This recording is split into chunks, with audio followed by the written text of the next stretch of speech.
Γεια σας παιδιά, Φιξιλάνθη σήμερα εδώ και σήμερα θα σας δείξω το κατοικίδιο μου. Άμα δεν ακούγομαι, έχω βάλει το κινητό μου μπροστά στο στόμα μου για να ακούγομαι, γιατί αλήθεια έχω κορονοϊό, είμαι θετική και έχω στη μύτη μου, καταλάβατε, έχω βήχα πίσω σε αυτό. Χτες ήμουν άρρωστη και αυτό θα είναι ένα μίνι βίντεο για να σας δείξω το κατοικίδιάκι μου. Μισό λεπτάκι.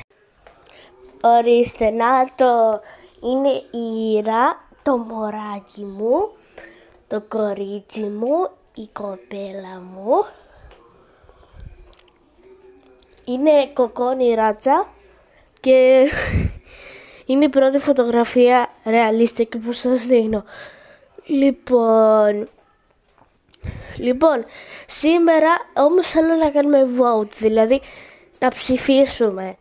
Θέλετε να ψηφίσουμε να κάνω Minecraft βίντεο ή να κάνω Toka ή Akinator.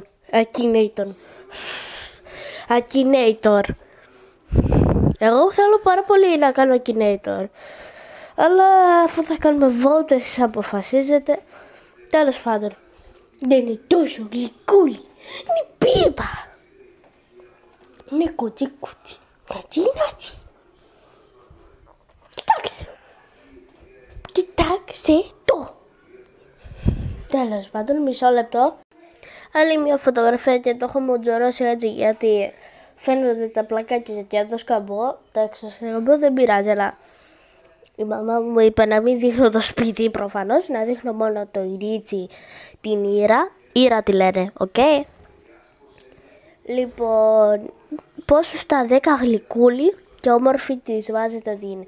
Εγώ 1500 άπειρο. Να ξέρετε. Μισό να σας δείξω κι άλλη μία, άμα μπορώ. Κυρίες και κύριοι, αυτή είναι η Ήρα. Άμα της βάλεις στο κεφάλι της ένα μαξιλάρι και το βάλεις από πάνω. Κυρίες και κύριοι, είναι η Ήρα. Σκέτο. Η Ήρα που ξαπλώνει. Ορίστε, και το μουτζούρις επειδή φαινόντουσαν ξαπλώστρες στο πάτωμα. Το κουτσι νάτσι. Αυτό ήταν το βίντεο, ελπίζω να σας άρεσε. Bye bye. Να κάνετε ένα like και εγγραφή, κουδουνίνα. 115 εγγραφές. Και like. Και μπαμπατσά.